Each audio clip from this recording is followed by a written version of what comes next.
Chapter 16. The office was still a little brisk as the heat was taking its time kicking in. Dane Lawson shivered. He wasn't sure if it was the cold feeling he was taking in from the building or the cold, unfeeling realization that Mimi had actually robbed him. He had never felt this way in his life. No one took from him. No one. And yet, this intriguing woman had taken all of it. It wasn't so much the money, but his record of wins in his 35 years on Earth. If you were to ask him, he'd say he made things happen from the moment he took his first breath. Saying he talked his own mother into breastfeeding when he hadn't known one word. All it took was one stiff look at her when she was holding me on her chest, he'd boast. Confiding in the family detective, Robert Drake, he shook his head in disgust at the thought. He would never feel right ever telling that story again, seeing he'd been deceived by a woman. So he confided in the family detective, Robert Drake.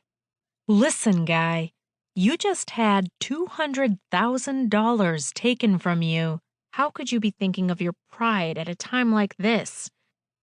Ignoring the question the man posed, Dane spoke of the private matter he'd entrusted only Drake with.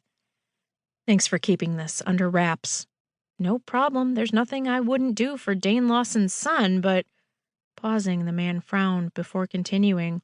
But Dane, I think you should involve the authorities in this matter because... Dane cut him off before he could get a word in.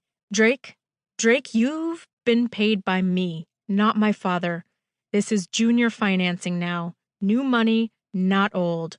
He shook his head, slightly disagreeing with Drake as he mumbled.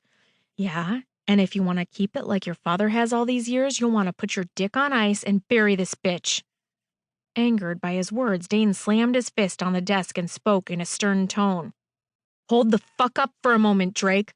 I will hold on to my money. I don't want to. I will. Believe me, Drake, when I say to you I'll get my money back and no one is to touch her. I am doing this, no one but me, understand? The line was quiet for a moment. Drake didn't answer, but he understood. Dane continued the discussion calmly. Now what else did you find out? Dane took notes as Drake talked. The robbery at old Zig's place in New Orleans was the same case type. No fingerprints left behind to track her. By the end of the conversation, he let him know once more that he wasn't to speak a word of this matter to anyone. Drake agreed, persuaded with Dane's reputation of not being someone you wanted to break a promise to, rather than loyalty. After hanging up with the detective, he sat thinking. It was evident that the woman he'd admired and fancied had robbed him. At that very moment, he thought of Ziegler Martin. And how odd he'd thought of him the first day he'd seen her, but foolishly he'd discarded the thought. Now he was sure they were one and the same woman. Mimi and the infamous Penny that had taken old Zig.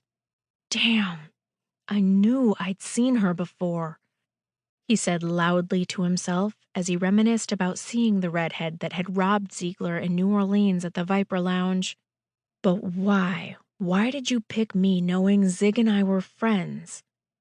Had she known that day in New Orleans that I was her next lick? So many things were unclear about this stern, sexy rogue. The one thing he was sure of was that he was fascinated by the woman. If anyone could have heard his following conviction he'd made to himself, they may have suggested he seek professional help. I got to have her.